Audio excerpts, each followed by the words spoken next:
figured out at that point. All right, so it's 1922. That's a reprint of a 1925 Sears and Roebuck catalog. You can order entire fucking houses of these. Yeah, you can. Oh, what's the date? We are September 17th, 2017. Call of Cthulhu introductory game for new people. Was the car $12? No. A car? Back. I'm like, wait. It's probably a car cover.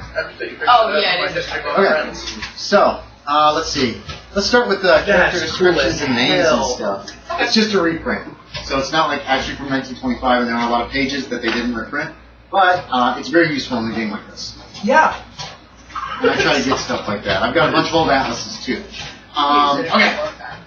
So, let me give the introduction of 1922 first, and then we'll get character descriptions, and then we'll get the game started. Let me turn down this air conditioner just a bit. I don't know if this fan is loud. I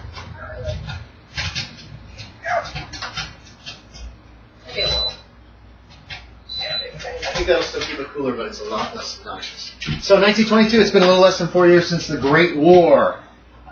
Did anybody lose any friends or family in the Great Wars? Probably. Probably All not. of them. Probably not, no. All you guys are deferred out because they had, like, spurs on their heels. Republican Warren G. Harding is President of the United States of America. He was elected in 1920. On January 19th of this year, 1922, a geological survey says the U.S. oil supply will be depleted in 20 years. January 28th, the Knickerbocker storm in Washington, D.C. killed 98 patrons of the Knickerbocker Theater when the roof collapsed. February 8th, first radio in the White House. On February 11th, April Showers by Al Jolson hits number 1. Let's see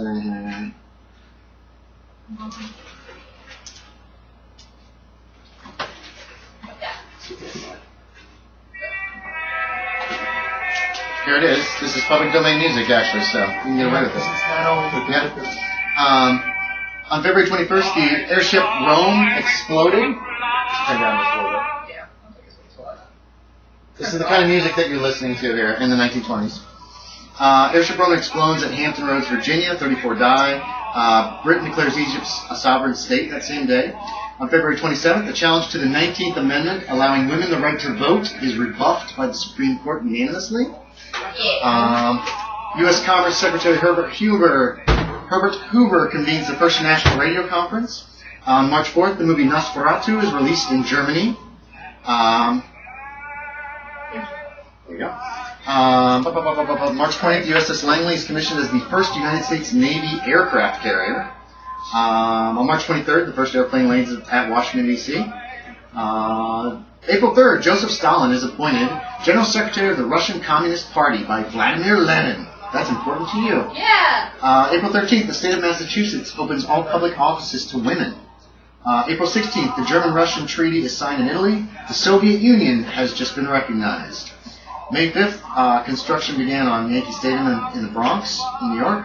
May 23rd, this gentleman named Walt Disney incorporates a film company named Laugh-O-Gram Films. And just out of character, that's his first film company. On May 26th, Vladimir Lenin suffers a stroke, and on May 30th, the Lincoln Memorial is dedicated in Washington, D.C. These are all things that have happened in the last 6 months. Let's go around the table, and we will end this, I think. Please. Kill me. Born in the fucking 20s. Christ. Music was different back then. So we got John. Who are you playing, John? What's his name? I'm James Cloverfield. I'm James? a 26-year-old, extremely rich man with brown hair, with a beard and a mustache. I'm very well groomed and very clean for the 20s. What do you think his appearance should be?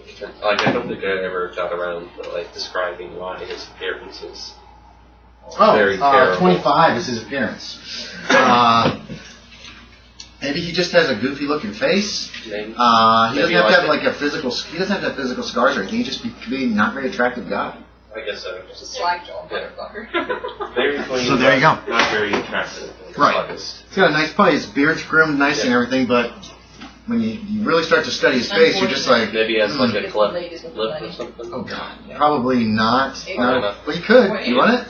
I don't know. I tried If you to want think it, of put it on there. I'm just I mean, trying to he could think just of be things. not very good looking. We'll just go with that. Okay. So that's James Cloverfield. Okay. That's John. He weighs around 20 to get the Okay, ladies. Jake. If I can never remember your name, can't believe I cannot get that name They're like, right. hell yeah. Who are you playing? My name is Marco Pavil. I was born in Warsaw, Poland. Polish. Nice. I Okay. currently live in Johnstown, Pennsylvania. I am 6'8", brown hair, blue eyes. Distinguishing scars. Did he have Oh say yeah, he's got bad half of my face and most of my chest is physically melted. burned? Okay. Yeah. Do you wear a mask or any kind of covering, or do you just No. make people deal? What's your appearance? Fucking My bad. appearance is a 35. 35. Okay. It's probably not that bad then. It's probably obviously a bad scar on his face. Melted, I think, is too far. Okay. I don't think a 35 would be melted. 15 would be melted. Yeah. You look better than this guy. Okay, I He look doesn't have better a than cleft palate. you. He's just not very good Trying to looking. figure out if I'm the So, most attractive person too. So you're 6'8". You are. I am Because I'm Daryl slightly Waller. taller than you are. name again? Daryl IRL. Daryl Because Waller. I have 75 in Waller. size. Wallen. Wallen. Its the size is girth Oh, or okay. height. And it's Austin, right? Yes. Okay, that's Austin. One away. Okay, tell us about Daryl. He's an overweight, rugged man. He was born in Atlanta, Georgia. He's worked around motor type things most of his life. Okay. Army recruited him to work on their machines During the war. during the war. Okay. And he But he never saw any action. Correct. He was way back behind the lines getting the tanks ready. Yep. Okay. And he now owns his own motor shop. Okay. What's he look like physically? Overweight, Hair color? red mustache. Bushy or pencil Yeah. thin or? My name is Earl. Oh, so it actually goes down. Okay, okay. What was your rank in the army? Or what is your rank in the army? You're a soldier right now, right? It'd be a non-com. It'd be private, corporal, sergeant, basically, in there somewhere. I'm corporal. Corporal. What about you? I'm probably still a private. Okay, and you were private. Did you two know each other in the war? That would help with connecting. It would. Highly possible. Maybe briefly, like brief acquaintance. Yeah, you guys could have known each other briefly, but yeah, Probably repaired the tanks that moved the artillery that I worked with. you were born in Poland, but you moved to America at a young age, right? Very young age. Okay, so that's why you recruited and were in the U.S. Army. That's why I'm not Okay. doing the accent. Yeah, that's fine. I That's just want fine. two No, that's Eastern okay. European accents at the table. Ew. Amber Lynn? Hello, my name is Elaine Chatwick. I am 30 years old. I am a hat maker and shopkeep. I am a female, obviously. And let's see here. I'm friendly, pretty, well-dressed, and mild-mannered. Okay, hair color? I have mid-length brown hair. Brown. Is it curly or straight? It's very curly. Curly, okay. Good, I like that. Oh, does anybody wear glasses? I Okay. wear glasses when I work. So, for up close stuff? Yes. So you're slightly farsighted. Okay, but can you read without your glasses? Yes, I Okay. Caitlin, What? who we got here? A rugged Russian woman. What's her name? Sorry, Edna Petrov. Edna Petrov. Can Okay. you just- What's she look like? Tell us a little bit about her. She's big like there. Sorry.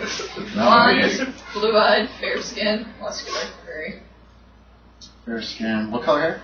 blonde. Blonde. Okay. She comes off as intimidating.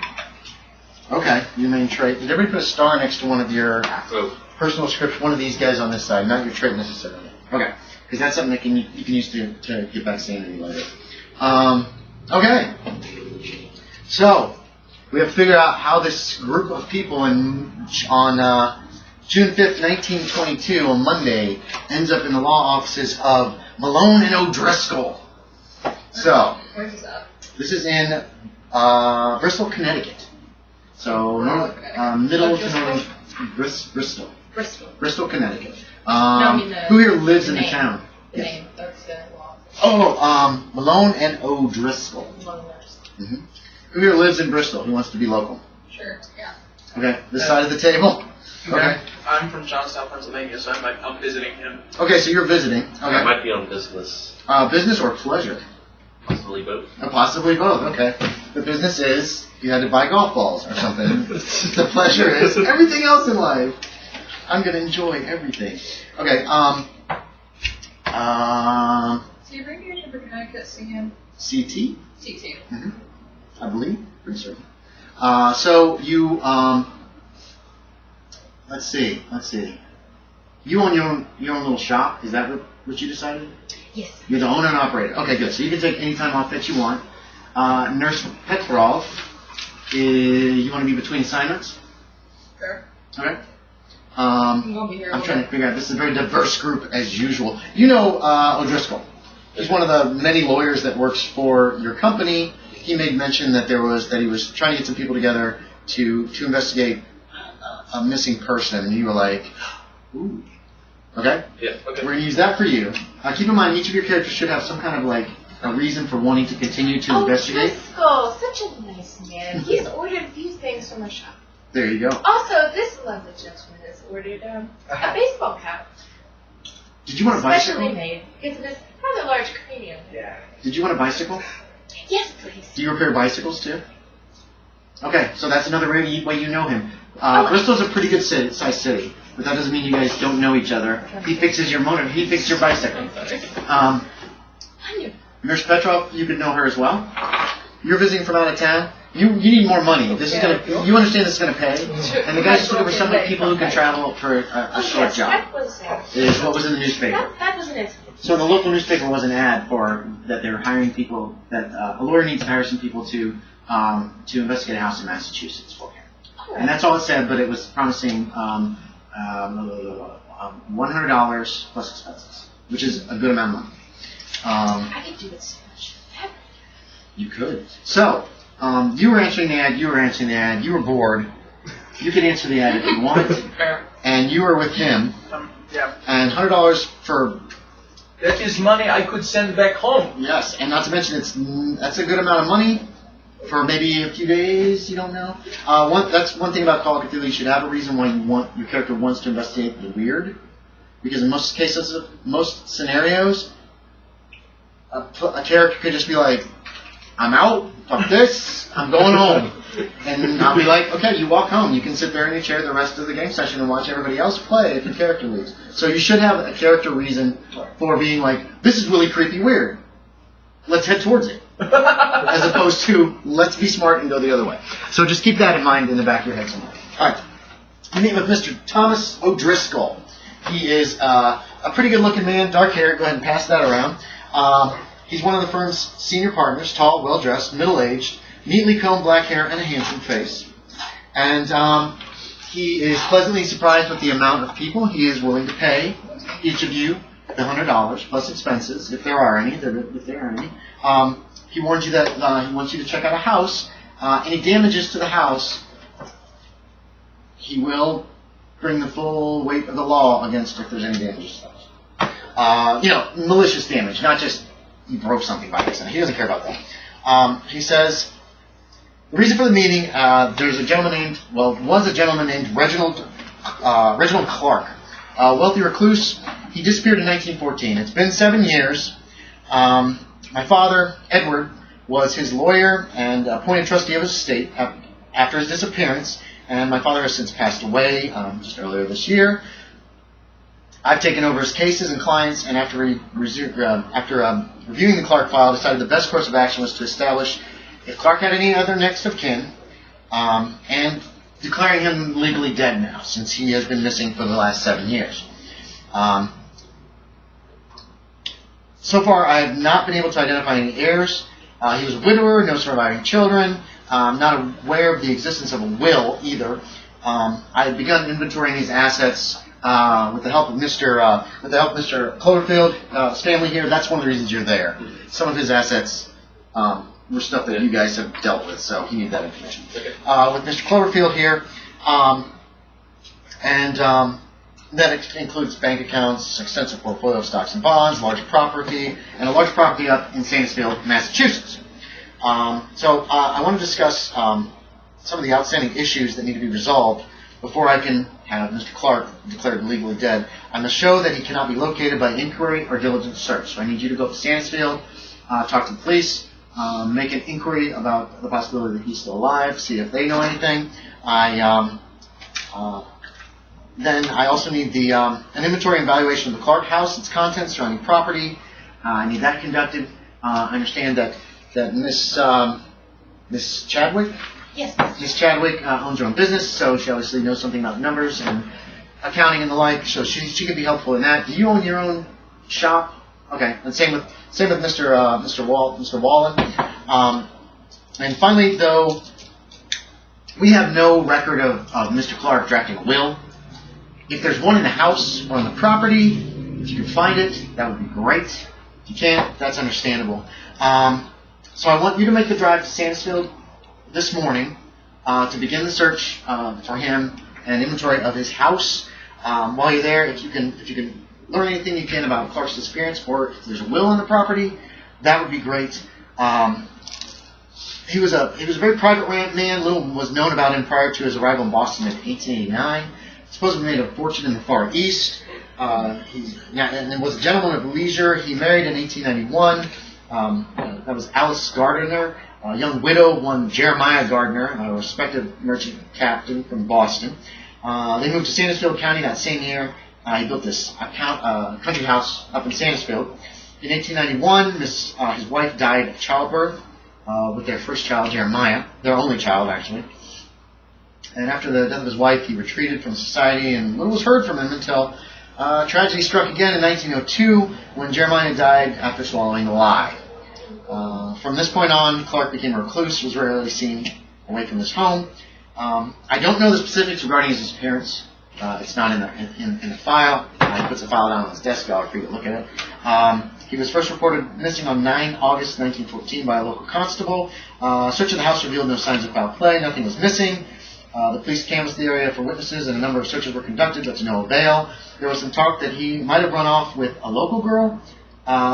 Constable Cheney is the name that was written in the file of Sandisfield Police Department was conducting the search. I wrote to Sandisfield Police Department requesting a copy of the investigative file, but I have not received any reply in 2 weeks. They might be more amiable if people actually show up at their front door. Mansion's been empty since the disappearance, and after my father was assigned as trustee, they hired a local man named Jethro Brown to act as the mansion's caretaker. I believe he'd been a gardener, and his wife was the cook there before the disappearance. I sent a letter to Brown, but I received no reply on that either. But I did send a letter that I was coming up and to expect my representatives to come.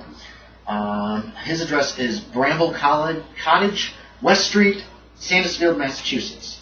And I've called up there. There's a hotel in Sandisfield called the Grand Hotel. I've already got rooms booked for. I will telephone them actually this afternoon and book 5 rooms. That will be paid for by our offices. And just in case you need to spend the night. Do you have any questions? Oh, and then he's going to give you directions on how to get up there. So it's not like you guys have to write down, go this way. He suggests going by road. There are no trains that go into Sandisfield. I understand there's a lot of information for you to all to digest. Basically, I want you to go up to Sandisfield, talk to the police, look at the house, see if you can figure out what happened to Clark, see if there's a will, and make an inventory of that property, and any assets. That's pretty much it. Very strange, yes. Well, poor man. So we're trying to declare him legally dead. So if you can find out what happened to him, that would be great. If you can't, that's understandable. You're still going to get paid. Do you have transport? Do you have vehicles? Yeah, I got my Harley. Sandisfield is about an hour and a half by car from here. I have an extra seat in my car. Probably not. Oh, there you go. Throw your bike in the back of my Oh, truck. good sir, would you be willing? Of course. And your truck's a 2-seater. People could sit in the back or...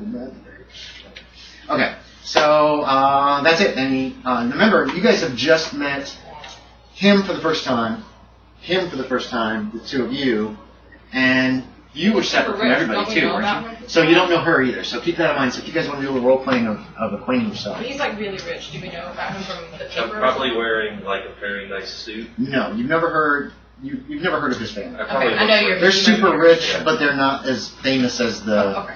as a lot of these rich people in the times. Yeah, like I asked him, can Like I the bring my Macy's. dog? As long as the dog doesn't do any damage to the house, that's fine. And if he does, if he makes a mess or anything in the house, just clean it up. That's all he asks. But yes, of course. And then you leave the office, and there you go. Remember, you guys haven't actually been introduced to everybody in the group. Yet. You've got sort of him. You two don't know him. Nobody knows who this lady is. But she's big. No, I do. She took care of me one time. Okay. Never had a broken leg. Yeah, I had a broken leg. I fell off my bike. Ew. Oh, okay. So you know her by name, but you probably aren't like friends with her. I lifted her from wheelchair into bed. But there you go. So if you want to introduce yourselves or however you want to handle the situation. It's what it's like. Lifting shaver. Intimidating from the outside, but a very kind soul. There you go. You're outside the offices. What do you want to do? Let's get to the house. Well, you could introduce yourselves to each other to the people you don't know. Oh my, don't we have a bunch here? I recognize some humans from the Yes, Sarah. Yes, I you. fixed your bike. Yes, and you purchased the baseball cap for my sword. That's right. Oh, dear sir, it's so good to see you. Nice seeing you too. I'm afraid I don't know. Sir. Marco. Marco, yes. I'm Yes. friends with him. We Oh yeah. You're friends. Not Oh, Well, and I made some things that he sort of shot. oh, I see. Everybody's outside kind of introducing each other. gesture vaguely at the star. I don't know. Nice to meet you, sir. Look at this guy, yeah. Mr. Cloverfield. Wallen. Nice to meet you all. Pleasure to meet you, Mr. Cloverfield. Nice to meet you as well. Your name? Oh, and Nice to meet you, Edna Marco. is it? Yes. Oh, it's very nice to see you again. I remember you. You took such good care of me. I do my best. You certainly Nice to meet you, man. I like squish your hand.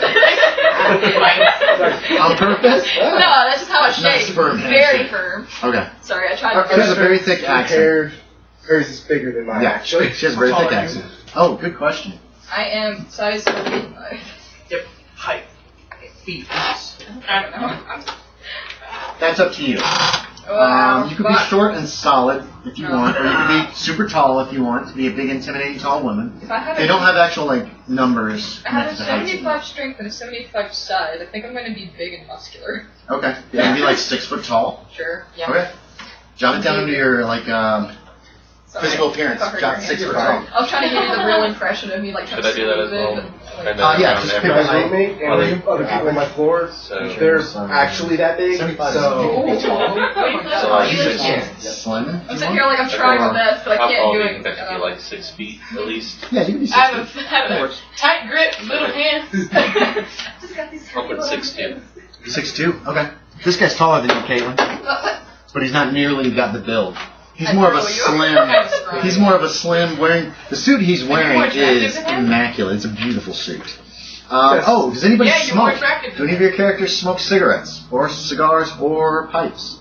It is Cigars very occasionally. common. Okay, cigars occasionally. Keep it in mind. If you smoke cigarettes, we have candy cigarettes there if you want to play with it as a prop. I was wondering what these were. Yeah. Smoking was very popular in the 20s, and a lot of people smoked. But a lot of people also didn't. So it's up to you if you want your character to smoke or not. Caitlin? No. Does Edna smoke? I'm already. No. Okay. Nobody really smokes except occasional cigars. Okay. Keep in mind if you have a flask or something. You know what? on I'm going to change alcohol. that. My character smokes. Okay. If you want to use a prop cigarettes, you're welcome to. Does he smoke a lot? Is he a chain smoker or does he smoke occasionally? Occasionally. Because you guys both got allotments of cigarettes during the war.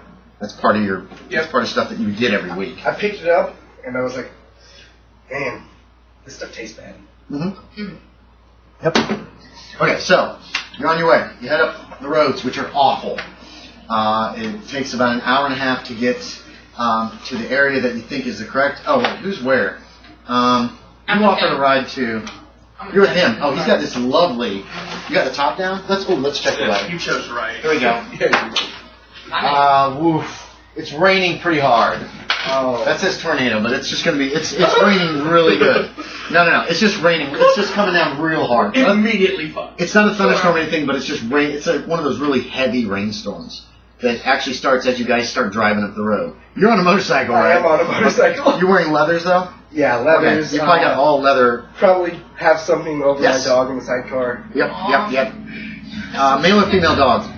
Male. What kind? Half wolf, half husky. Wow. Okay. Great bullshit. Okay. So that's a big puppy dog then. Okay. Fire dog. How old? I'm gonna say he's about 7 years. Okay. So he's real comfortable in the car, and when you cover up the thing, he just goes to sleep down in there, the sidecar. You're riding with him. You've got. It's probably a little soft top. Yeah. So when you saw the weather was bad, the cover's closed, but it's real tight in there. Yeah. As far as there's not a lot of headroom, because a lot of those cars in that era had hardly any headroom at all. Does the truck I have even have doors? No. So Brave to get his own seats. yours is probably something like this, except maybe a 2-seater, so something like that. I don't have any pickup trucks, unfortunately. Yeah, it's a beautiful car, and it smells new. Highly embarrassed of being in this situation. Oh, alone with this guy? Okay. I don't really do anything. I just focus. He drives. He doesn't even do any talk. It's a very quiet Who's ride. Edna with? Edna, who you want to Also ride with? offended that you don't try it. Hey, get off your tongue. I'm fucking mom is upset right now. I'm not gonna sit here. Who are you riding with? What? Tell her you're with friends. Who are you riding with? She's in a 2-seater with this guy. Oh, With I Richie. thought you meant With Richie The Rich. only other option is. No. I'm not like get out. I'm No. like, who are you riding with? Tell them to take you home. I thought. He's got a pickup Right, truck. bike, that's Yep. right. He's motorcycle. He's got a pickup I'll truck. just get in the back. It's raining. It's pouring down rain. Don't care. Get in the back. You're gonna be soaking. You Umbrella. have a rain slick? No. Umbrella would be like. Rather well built. Even at 30 miles an hour, it's gonna be terrible. I don't know if I fit in your. I'll try. You would. You'll fit in the cab. Yeah, I'd be like, I'm 6'8". You'd fit in the cab. There's no doors on this thing. It just opens on the sides. It's an old pickup truck. Oh, also keep in mind to get the thing started. It's a Ford Model T too, so it's like driving a computer that doesn't like you. I'm freaking tiny, but I'm very pretty. In your car, do you want an electric starter in your car? I guess. Okay. So your car's just a push button Yeah, and okay. go. Anyway, so all these details. You drive up. Is that coordination? It is a slow drive. There's a lot of mud on the roads. It takes you guys actually 2 hours to get there. You met at 9 o'clock in the morning with Mr. Bristol, so it's about 11 a.m. when you pull into this town. The sign says New Boston, but you do spot a police and fire department on your left as you're coming up the road following the instructions to this place. Pardon me. So wait, who's in the lead? Who wants to be in the lead car? You might be. I guess I would. Okay, so what do you want to do? You're in the lead car. I guess I'd go off to the police station. Okay, so you see his car pulling. Who's next? The motorcycle or the pickup truck? Motorcycle's in the I middle? guess I'll be next. Okay, do you follow him? He's pulling into it looks like a police station. It looks very small. I think Mayberry. No, I'll pull in. Yeah. Okay, and you pull into it. Okay. It's a real small police station. It probably maybe 1 or 2 cops. For this little town, you can see more of a town up ahead. There's some shops and stuff, it looks like. It's still raining. Well, it's been 2 hours. We'll get you guys another check to see if it's gotten nicer. It's no, but it's turned into a thunderstorm. So there is now thunder and lightning. It's not terribly bad, but it is pouring down. What are you doing? Yeah. So What are you guys doing? once I park the car, I get out of there. I rush out to try and help her get out of the car. Oh, nice, without okay. getting wet. Opens the door for you. I use my coat as a cover for her. Aw, nice. Yeah. Okay. You probably have a raincoat somewhere in the car Yeah, too, because it was probably. raining this morning. And do what with her once she's covered? Feel it right now. No, That's not what I meant. I just I tried. I really tried to clean off my coat. Well, no. I mean, you're outside in the rain. Oh. You then escort her into the place. Oh, yeah. Okay. Yeah. You hopping off? I hop off. Yeah, I'm gonna take Sif inside because he doesn't like thunder. Yeah. Okay. Yeah. He's a little freaked out like he always does. Every time there's a flash of lightning, he looks around scared. And the truck pulls in Because as we're about to well. walk into a police station, I remove the flask from my jacket, Okay. put it under my seat. Make me a spot hidden, Caitlin. What? Okay. Spot hidden. Let's see if you just noticed this. Are you trying to conceal that, or you just I'm blatantly? trying to conceal that. Okay, he's kind of tucking something away. No, I saw you. That's 3. Oh, 3. Put a check by it. Okay, so you notice that he takes the flask out and tucks it under the seat before he gets out of the truck. You guys are both a little wet because there was some spray coming in, but not like soaked as you are. Completely soaking wet. You two are toasty dry. I don't care about prohibition. I'm fucking Okay. Russian. Okay, so when you go, the police station is it is a single-story timber building with a brick jailhouse at the back. Through the front door is a counter with a small office behind. There's a young constable. He's reading a magazine. He stands up when you enter, and he walks over to the counter. He says, "Hello. Hello, folks." He's built like a linebacker with farm boy good looks and an easy I smile. throw him. There he is. I'm just gonna throw everybody at the end of this. Oh, can I help you? It says Dolphin, Dolthan, on his little name tag. Do you have? Well, you're wearing their leathers over like coveralls or whatever. So Kind of sure. Not small enough. he's a good-looking guy. He's young. He's in his 20s. So can I help you, folks? Yes, good sir. We're looking for information. Okay, I'll help you any way I can. What's the name of the place? The Clark House, and his name was Reginald Clark. We're looking for information on the Reginald Clark. Don't know that name. The Clark House, you say? Yes. The Clark House. Well, I've heard some stories from the sergeant, Sergeant Lanford, but Is he in at the moment? no, he's on his annual fishing trip. He won't be back for a week. Are we in the right town?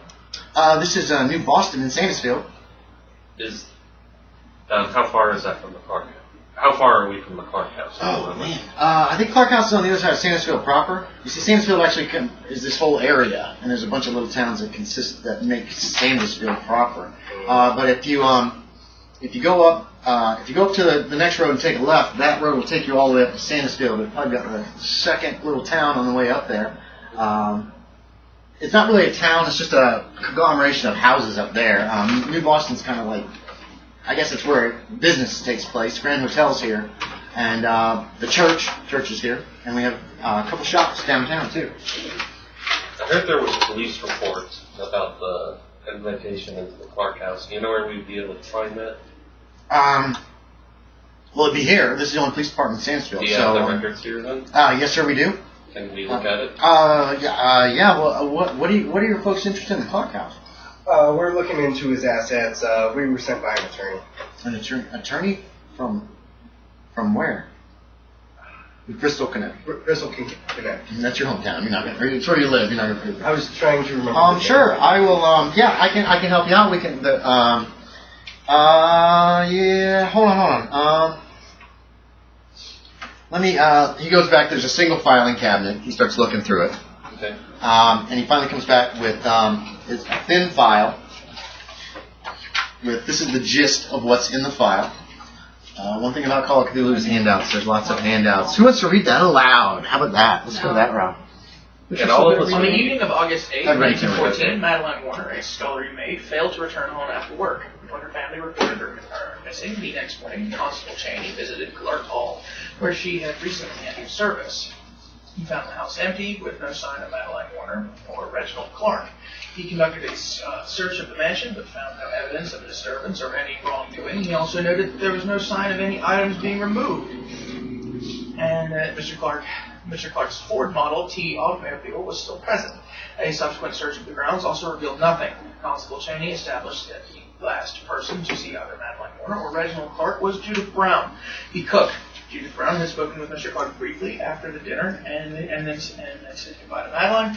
As she was leaving, she told Constable Cheney that Madeline was always the last to leave in the evenings, as one of her duties was to clean the kitchen range for the next day. The file goes on to list the other efforts made by Constable Cheney to locate Reginald Clark and Madeline Warner, but to no avail. And the case remains unsolved. Madeline Warner's family always insisted that Clark had been responsible for her disappearance. However, there is some local gossip that Clark and Warner might have eloped together. Warner's family left Sandisfield County a few years later and moved to California. You can be So that's the extent. So it's not just one page like that.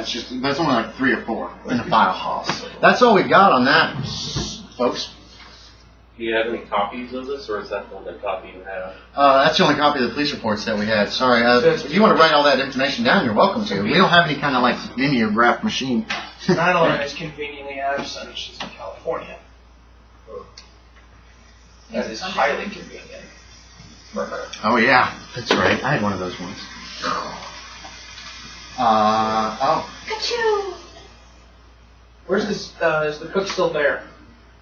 Miss Brown, I believe. Miss Brown? I don't know. This guy's pretty young. He's probably fairly new. He probably was not around when all this stuff went down. I heard some stories about the Clark house that's haunted or something. You have Haunted? Haunted? What do you mean? Oh, people don't like going there. Yeah, now there was those disappearances. Those people disappeared there, and Well, disappeared? I mean that's Yeah. what we kids. We were kids. That's what we talked about when we were kids. Is this mansion near any wooded area, forest? How big is the grounds? There we go. It's like on a roof. Or it's on the roof. No, we're in that building. Yeah, this is the Carver roof. The Carver roof. The roof of a car. Yeah, roof of a car too. There we go. You know, all those Can I be This is what I use. Can I be transcribing this information down while they're talking? Yes. Okay. Yeah, you could write it down. Would we have permission to search through his house to try and find a will of some sort? Well, yes, sir. If his lawyer sent you, of course you can. Alright. Appreciate y'all stopping by here first. I'm gonna hold off on the rain noises for a moment. Now here's the thing that he. Don't forget that the lawyer told you guys Jethro Brown was the caretaker of the estate. He used to work there as he was a property guy, Yeah. and his wife was the cook, Judith. Yeah. And you guys do have their address. He gave you their address at Bramble Cottage in Sandisfield. I just have one more question. Of course, How big? I got plenty of time, sir.